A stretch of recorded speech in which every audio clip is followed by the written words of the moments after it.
জঙ্গল, আর তার মাঝেই রয়েছে প্রেমের সমাধি। হ্যাঁ, ঠিকই শুনছেন, পূর্ব বর্ধমান জেলার আউশ গ্রামে রয়েছে একটি প্রেমের সমাধি। আউশগ্রাম 2 নম্বর ব্লকের দেবশালা গ্রামের কাছেই এই সমাধিটি অবস্থিত।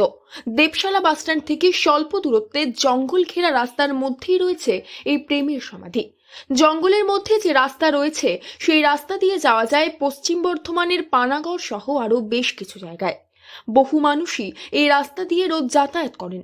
তবে যারা এই সমাধি পার করেন তারা প্রত্যেকেই একবার হলেও দাঁড়িয়ে যান সমাধির কাছে। প্রেমের সমাধির কাছে দাঁড়িয়ে সম্মান জানান অথবা প্রণাম করেন বহু মানুষ।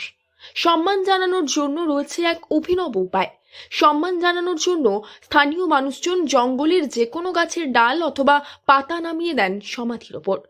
বহুদিন ধরে আজও এই রীতি প্রচলিত রয়েছে। তবে জানা যায় এই সমাধি কয়েক বছর আগেও অবহেলায় ধুঁকছিল, কিন্তু পরবর্তীতে স্থানীয় বাসিন্দা তথা সমাজসেবী মানিক রুইদাস নতুনভাবে এই সমাধির সংস্কার করেন। ওই জায়গায় শুরু করা হয়েছে উৎসবও। প্রত্যেক বছর ভ্যালেন্টাইন্স ডের দিন ওখানে অনুষ্ঠান হয়। অনুষ্ঠানে মেতে ওঠেন স্থানীয় সহ আশপাশ গ্রামের বহু মানুষ।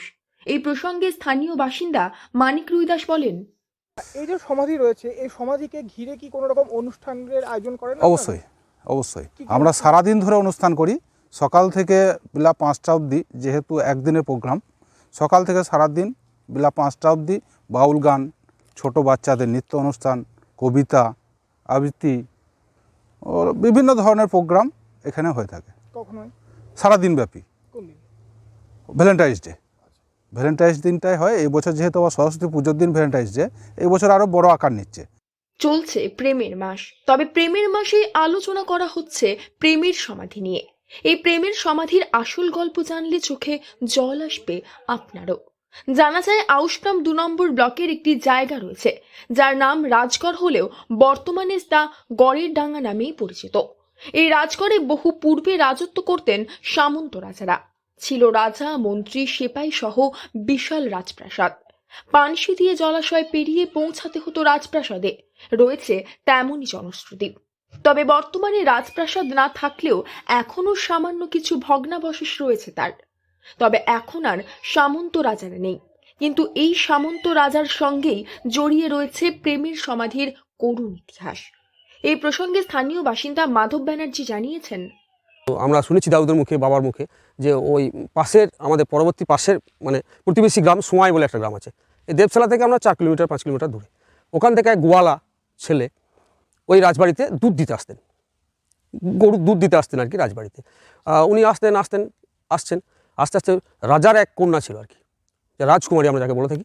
তো রাজার কন্যা ছিল, সেই কন্যার সঙ্গে নাকি ওই গোয়ালার প্রেমালাপ হয়। আস্তে আস্তে দীর্ঘদিন হয়ে যায়। যা হোক, রাজার যারা মন্ত্রী টন্ত্রী এরা ওটাকে লক্ষ্য করার পর রাজার কানে তোলে। তো তখন ওই রাজা ডিসিশন নেয় বা রাজসভার মন্ত্রীদেরকে বলে যে হ্যাঁ, তার আগে ওই রাজকুমারী এবং ওই গোয়ালা রাজকুমারীর সঙ্গে বার হয়ে যায়। এই খবরটা পাওয়ার পরে রাজা ওদেরকে ডিসিশন দেয় যে ওদেরকে যেখানেই দেখা হবে তোমরা দুজনকে গলা কেটে সেখানেই কবর দিয়ে দেবে। ওই যে নাগর যে আর নাগরী যে প্রেম করেছিল তাদেরকে নাকি এই জঙ্গলের মাঝে পেয়েছিল, প্রেমালাপ অবস্থায় পেয়েছিল।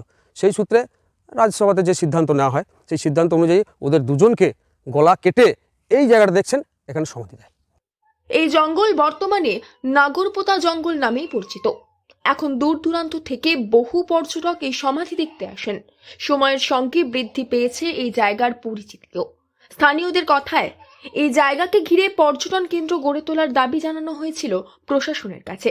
তবে আশ্বাস মিললেও কাজ কিছুই হয়নি এখনো অবধি। আগামী দিনে পর্যটন কেন্দ্র হিসেবে একে গড়ে তোলা হলে উপকৃত হবেন স্থানীয়রা, মত স্থানীয় বাসিন্দাদেরই। পূর্ব বর্ধমান থেকে বনোয়ারিলাল চৌধুরীর রিপোর্ট, লোকাল 18 বাংলা।